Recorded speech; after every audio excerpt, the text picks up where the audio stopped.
Espero que grabe.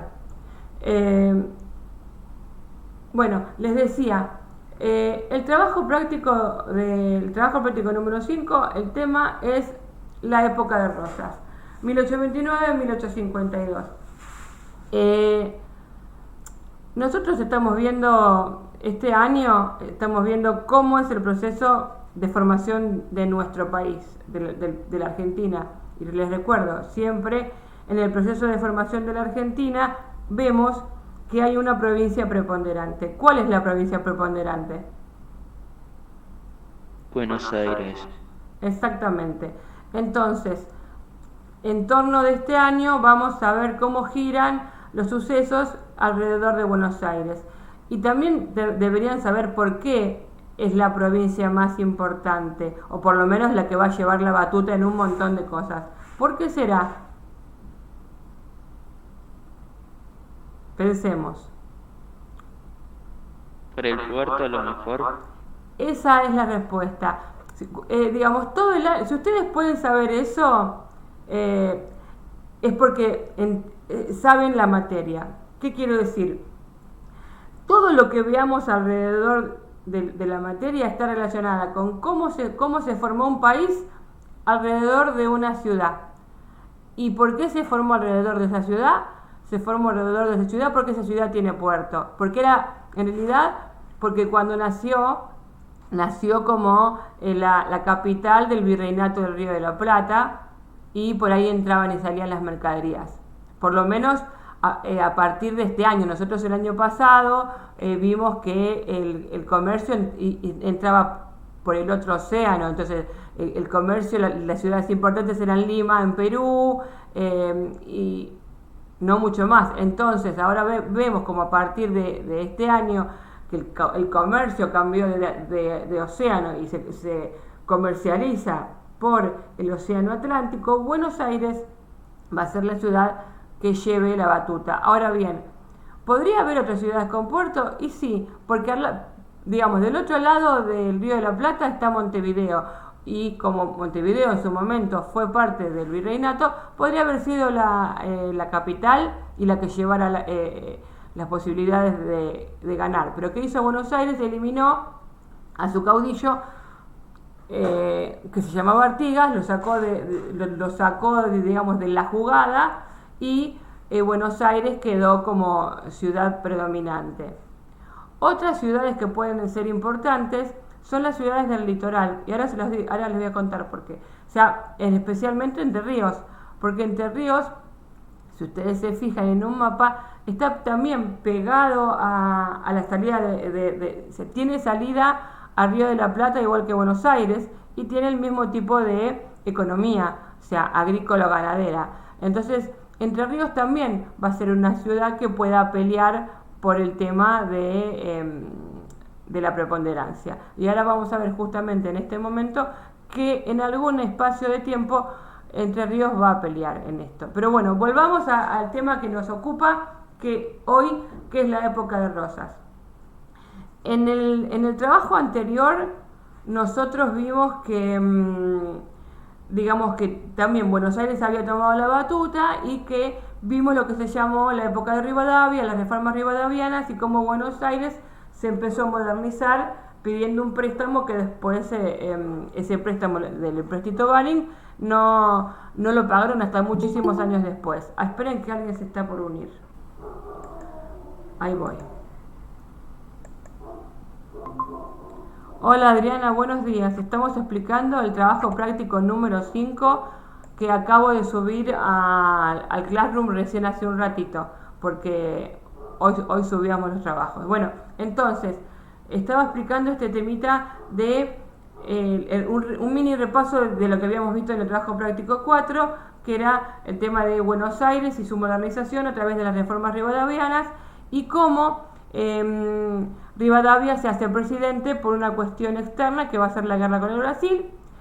Esa guerra con el Brasil o sea, estaba como muy pareja, pero a lo que eran las Provincias Unidas le llevaba mucho dinero mantenerlas, y eso, la guerra obviamente, a pesar de que la banda oriental quería ser parte de las Provincias Unidas.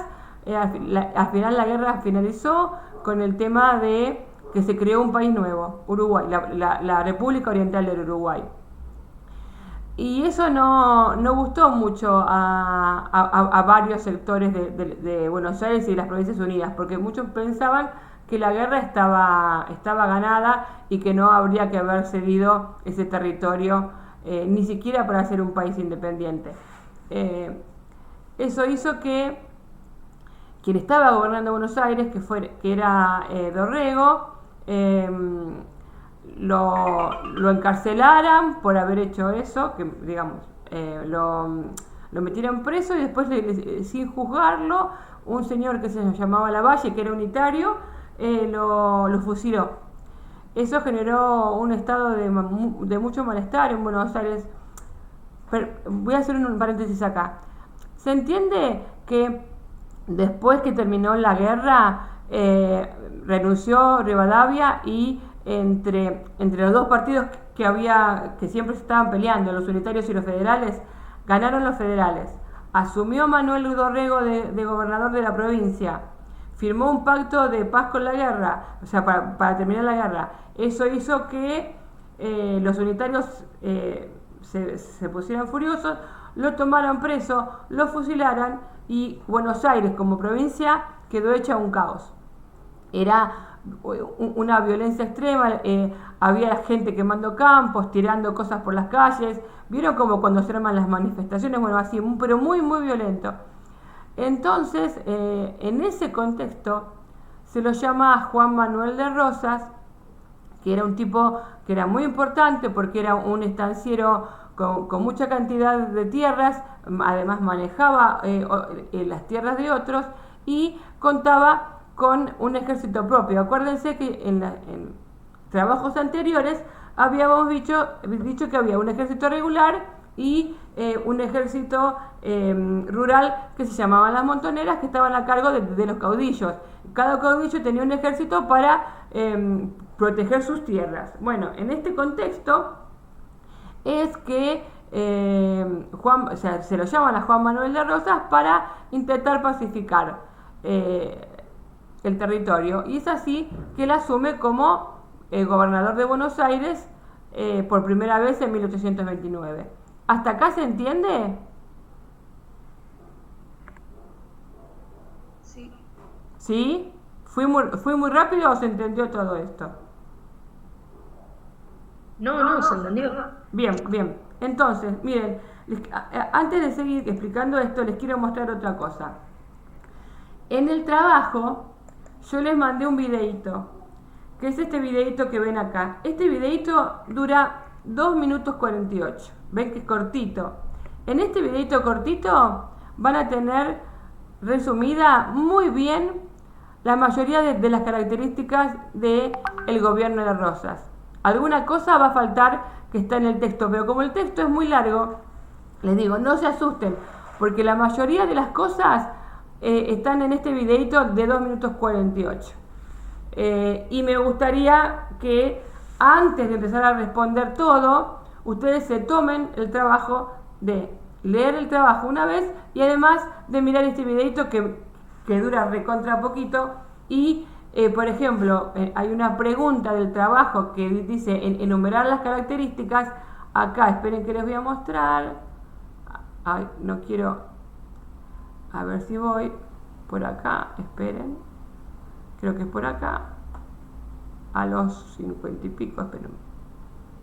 Ahí voy, denme un segundito. Por acá. Miren, por ejemplo, acá cuando hablan de las características del primer mandato de Rosas, acá el videito, mire cómo se las enumera.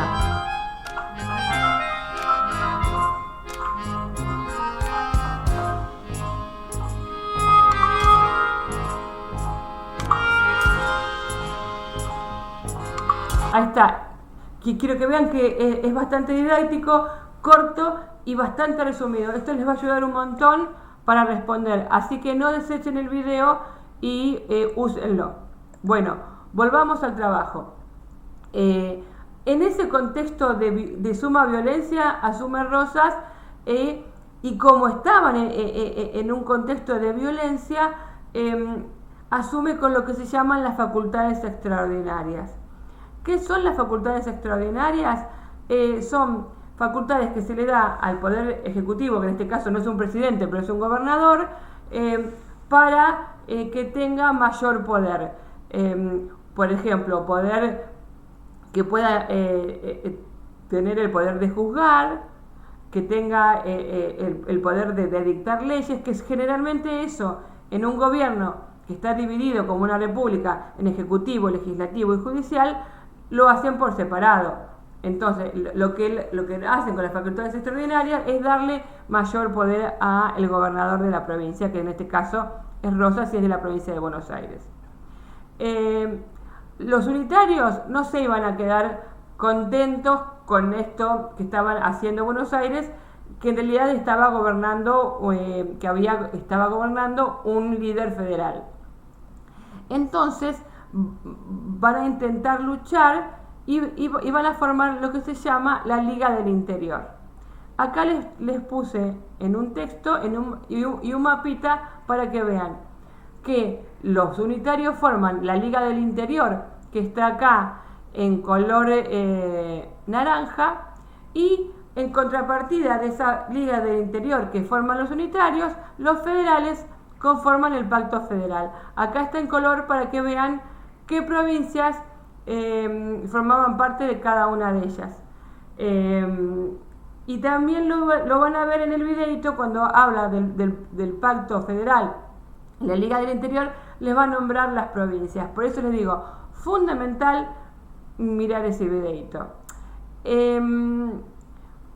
Con respecto a Rosas, entre la Liga Unitaria y el Pacto Federal, en esa lucha gana las provincias lideradas por Buenos Aires y el llamado Pacto Federal. Entonces, a lo largo de estos años se va a ir viendo cómo desde Buenos Aires se va a acumular el poder y se va a intentar, expandir el federalismo. El federalismo de Buenos Aires es un federalismo bastante especial, porque es un federalismo que va a propiciar una economía agroexportadora, que va a favorecer el libre comercio. Entonces es bastante particular porque muchas provincias van a resultar perjudicadas porque no se va a desarrollar ningún tipo de industria dentro del país. Entonces, volviendo al caso de Buenos Aires, Buenos Aires a lo largo de este periodo lo que va a hacer es va a acrecentar su poder y va a literalmente influir y mandar casi sobre todas las provincias. Entonces, teniendo en cuenta esto, fíjense acá que qué pasa con el tema de qué se firma en ese pacto federal. En ese pacto federal lo que se pide es que una vez mínimamente organizado la cuestión, se convoque a un Congreso General Constituyente. ¿Para qué? Para sancionar una constitución. Ningún país puede funcionar si no tiene una constitución que lo legisle. Bien.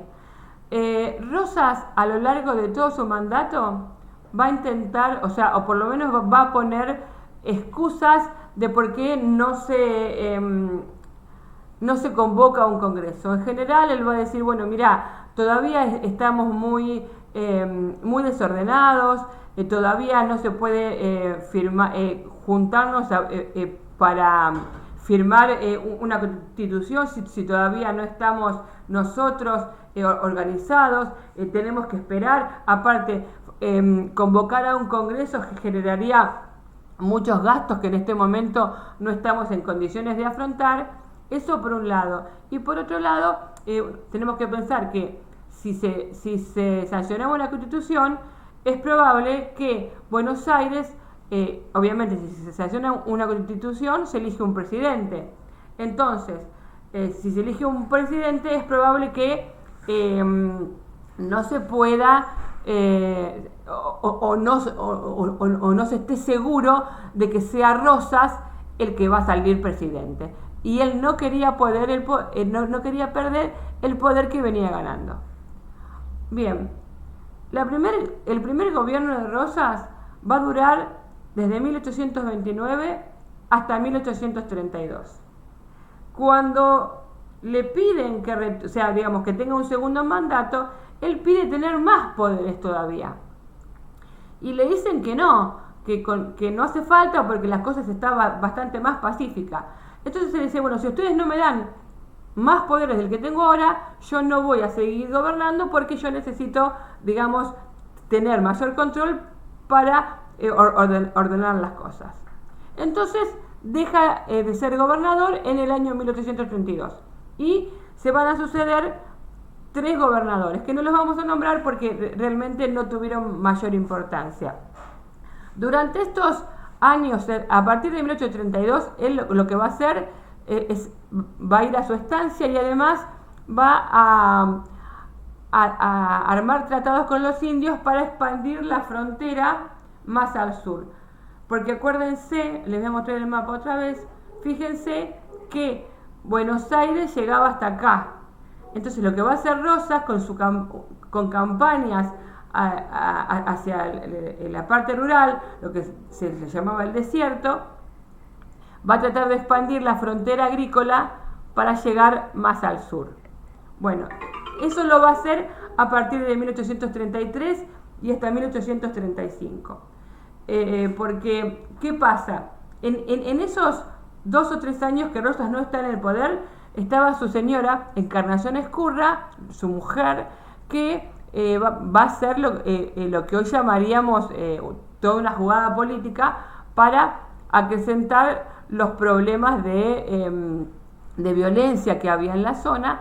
Entonces, así se pudiera, convocar otra vez a su esposo para que sea gobernador.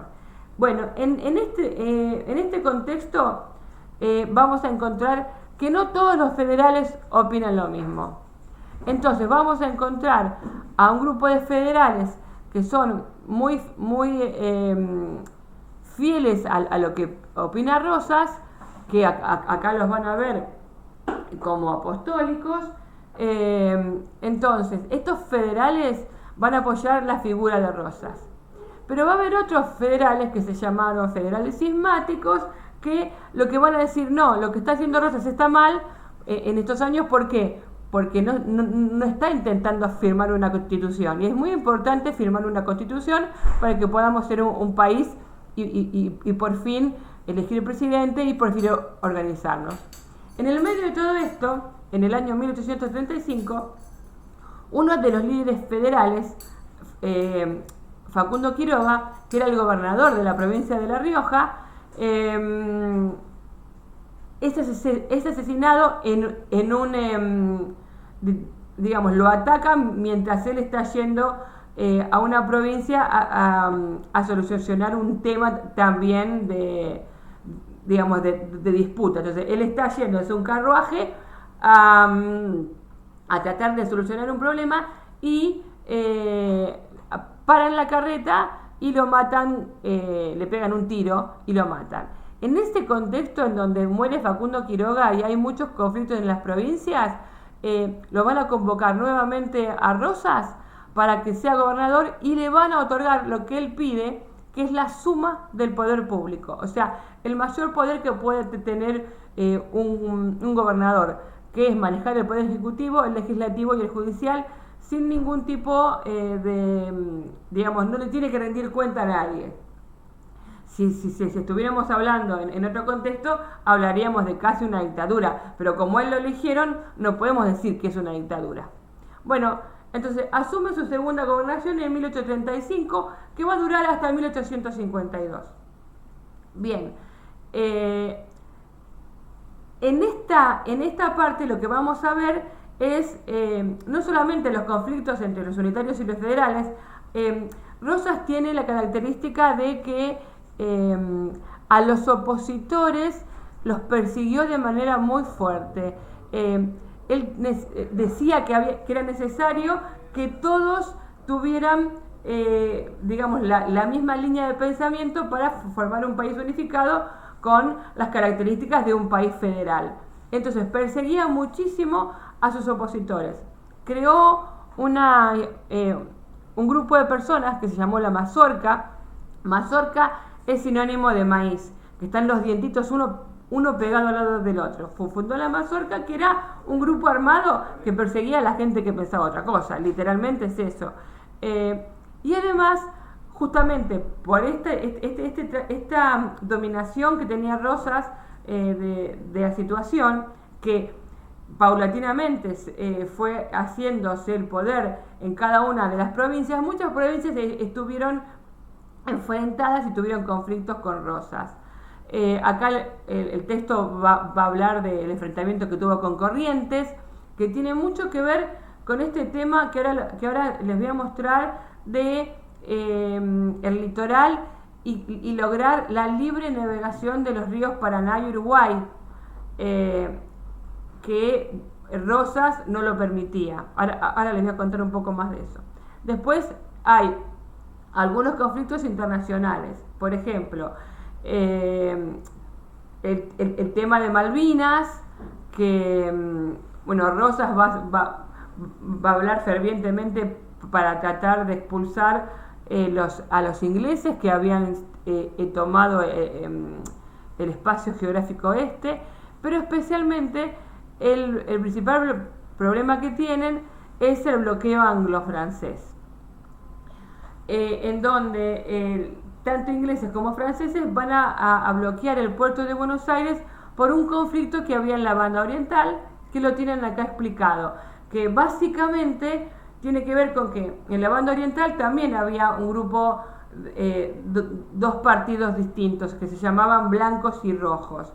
En el caso de Rosas, apoyaba a uno de los bandos, entonces Rosas lo que hacía era apoyar a este bando, que eran los blancos. Entonces, ¿por qué los apoyaba? Porque estaban muy adictos a sus ideas. En cambio, el partido de los colorados lo que quería era también que se logre la libre navegación de los ríos Paraná y Uruguay para comercializar Montevideo con Entre Ríos, por ejemplo. Entonces, en ese momento a Inglaterra y a Francia le convenía que estuviera libre navegación de los ríos en toda la parte del litoral, y apoyaron a los colorados y por lo tanto bloquearon el puerto de Buenos Aires, pero finalmente Rosas logra que el bloqueo se termine. Y obviamente, o sea, con todas estas defensas, Rosas también lo que logra es mayor apoyo popular. Rosas tuvo apoyo de todo el campo y de muchas partes de los sectores urbanos. ¿Por qué el campo? Acá también el texto les cuenta que el campo apoyaba mucho a Rosas porque él logró pacificar el campo. Logró que, por ejemplo, no hubiera tantos asaltos. Ustedes imagínense el campo en Buenos Aires en 1830. Grandes extensiones de tierra, matones, gente que iba a caballo a asaltar los ranchos. Bueno, todo eso Rosas logró que se disminuya lo que hoy llamaríamos la inseguridad. Entonces la gente del campo apoyaba mucho a Rosas. Y también los sectores urbanos que tenían menos recursos, porque Rosas trataba de escuchar los conflictos y los problemas de la gente de menos recursos. Con respecto a qué pasaba con los que eran rosistas o con los que eran federales apoyando a Rosas, tenían que mostrar todo el tiempo fidelidad al líder, y eso lo hacían a través de llevar una divisa punzó. La divisa punzó es como si fuera una escarapela. ¿Escarapela de qué color? Color rojo. Para mostrar su adhesión al federalismo. Y lo demostraban porque acuérdense que todos aquellos que no tuvieran apoyo al gobierno de Rosas iban a ser perseguidos. Entonces la gente trataba de demostrar adhesión a este gobierno, por lo menos muchas personas. Ahora, como les decía antes, con respecto a los opositores, había una persecución muy cruel. Muchos eran encarcelados, muchos se tuvieron que huir del país y se fueron al país que tenían más cerca, y generalmente que era la banda oriental del Uruguay y en la ciudad de Montevideo. Algunos se fueron a Chile, por ejemplo Sarmiento. Bueno, eran perseguidos por este grupo que era extremadamente violento, que se llama la Mazorca, y muchos fueron fusilados. Acá el texto después habla de la generación del 37, que tiene que ver con un grupo de escritores, de librepensadores, que al principio no estaban a favor de nadie, pero cuando Rosas empezó a tener esta política dura de represión y de censura, empezaron también a estar en contra de Rosas y escribir en contra de Rosas, y muchos de ellos tuvieron que exiliarse. Después ya vamos a la caída de Rosas, que la caída de Rosas, fíjense acá, yo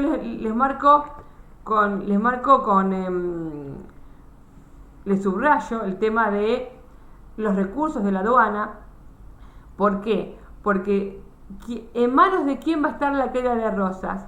Del gobernador de la provincia de Entre Ríos, que vivía intentando que Rosas lograra la libre navegación de los ríos Paraná y Uruguay, que se terminaran las aduanas internas y que Buenos Aires reparta los recursos que ingresaban de la aduana, porque si no, Buenos Aires se quedaba con todas las riquezas y no permitía que otras provincias crezcan. Entonces va a ser desde otro gobernador federal, que va a ser Justo José de Urquiza, donde va a venir la caída de Rosas. Bueno, vamos a profundizar un poquito más en esto la clase que viene. ¿Por qué? Porque somos poquitos. Entonces, ¿qué vamos a hacer? ¿Se entendió esto? Este mini resumen del gobierno de Rosas. ¿Sí? ¿Pueden contestarme, chicos? Sí.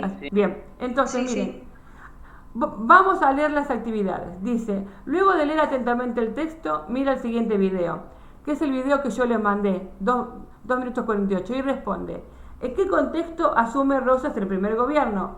Acuérdense que vamos a hablar de la violencia, bla, bla, bla, bla.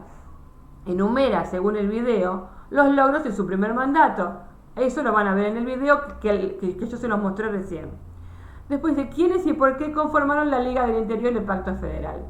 Eso, primero, también está en el video, y segundo, está en la paginita que tiene el mapa con los 2 colores. Después, acá esta pregunta 4 habla de cuál era la posición de Rosas con respecto a la Organización Nacional a través de una Constitución, y qué argumento usó él para justificar su posición, si quería o no quería firmar la Constitución, y cuáles fueron los verdaderos motivos para tomar esa postura de firmar o no firmar la Constitución. Y acá les puse un texto en el que habla Rosas y que dice por qué él piensa ese tema sobre la Constitución. O sea, para hacer esta pregunta 4, tienen que fijarse que arriba en el texto habla sobre por qué Rosas no quería firmar la Constitución, por qué no la quería firmar y cuáles eran las verdaderas intenciones, que yo también lo dije recién hace un ratito. En la 5 dice, realiza una breve síntesis que explique los conflictos internos y externos. Ahí tienen que ir al texto, a los títulos donde dicen conflictos internos con las provincias y externos principalmente con el conflicto que se formó con el bloqueo anglo-francés. Acá dice que también pueden hacerlo en cuadro, o sea, pueden poner conflictos internos por un lado, externos por el otro, y sacar flechitas y hacerlo en un cuadro o en una red conceptual. Eso lo vamos a ver en la clase que viene, que nos conviene más. ¿Quiénes apoyaban a Ana Rosa? Sí, porque estábamos ya otra vez el titulito este que hablaba de por qué lo apoyaban, el tema de que les brindó seguridad, bla, bla, bla, bla. 7. ¿Cómo se manifestaba el apoyo al federalismo rosista? Y ese tema de vestirse como gaucho con mucho rojo, usar la divisa Punzó, ese tema. 8. Explique la situación de los opositores durante los gobiernos rosistas, y ahí hablamos de la persecución, de la mazorca. 9. ¿Cuáles son las causas que comienzan la caída del régimen rosista? ¿Por qué habrá surgido en el litoral?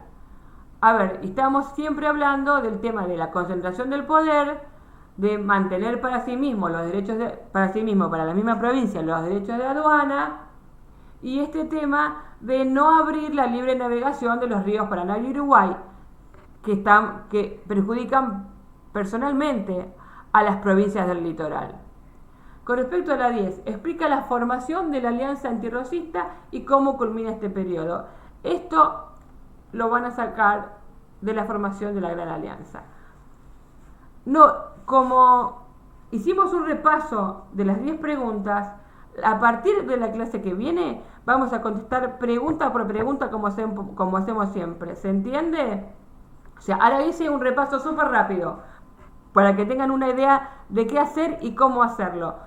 Pero a partir del Zoom que viene vamos a contestar pregunta por pregunta. ¿Listo? Sí, profe. Bueno, besitos chicos. Nos vemos la clase que viene. Chao, Chao. profesor. Chao.